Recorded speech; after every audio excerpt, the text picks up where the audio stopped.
Hello, I'm Julian Northbrook from doingenglish.com, and this is part 6 in the Accelerator model series. The Accelerator model is the system that I use to take my clients from okay at English to levels of awesome. Broadly speaking, there are 3 areas that we need to develop in order to reach that elusive level of mastery. We need to develop fluency, we need to develop naturalness, and we need to develop confidence. The why of each one of these, as well as a detailed explanation, can be found in the previous parts in the series. So if you've missed those, make sure that you check those out because I don't have time to discuss them in detail here. What we are, however, going to do today is to talk about the first of the 9 accelerators. And these are the things that I implement with my clients in the MEFA course to develop these 3 key areas. One thing I very quickly have to point out is that these things are not done in a linear fashion in the course, meaning it's not a case of 1 week, 1 accelerator, but rather the 9 accelerators are actually all mixed into different weeks within the 12-week course. So we don't do one and then the next and then the next, rather there is a much more efficient way to develop these. However, in terms of this model, it's much easier to explain what we're doing to you by talking about each one as a discrete element. The first of the 9 accelerators is REWIRE. What does this mean exactly? Well, let me tell you a story, an analogy of sorts that's going to make it clear.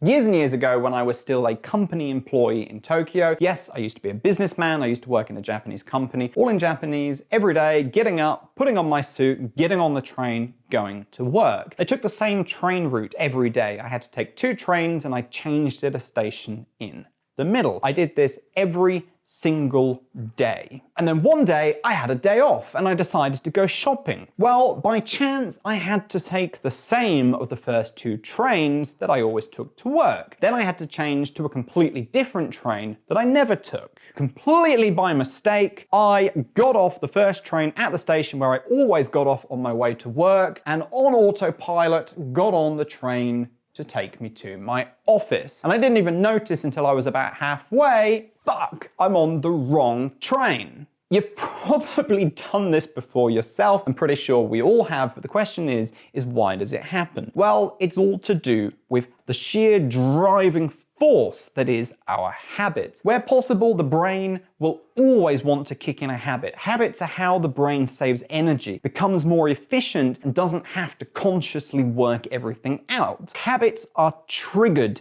by some kind of cue. In that case, getting off the train at the station where I always got off of the train was enough to make the habit kick in. Habits then are a driving force behind everything that we do, English included, and it works in 2 areas. Take, for example, something like good morning. You say good morning habitually. The situation triggers the habit. But in the same kind of way, situations can also trigger other kind of habits. Habits that really are not very useful to us. Fear, panic, embarrassment, freezing in the face of somebody speaking to us in English. All of the experiences that we've had in English, all of our negative emotions, the fear, the panic, the embarrassment at having made a mistake, these things compound over time and they become strong, experience-driven habits that cause us to do things in conversation that is undesirable and that holds us back. What we need to do then is we need to take the time to rewire the associations that we have with the situations we use English in. We need to rewire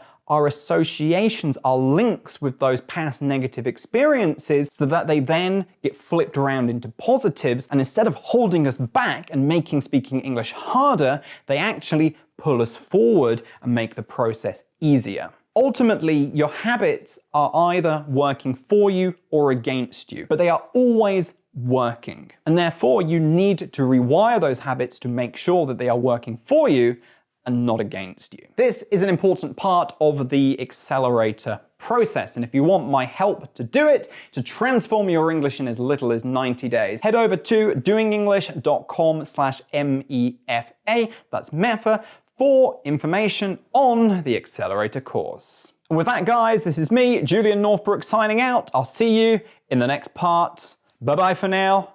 Take care and see you soon.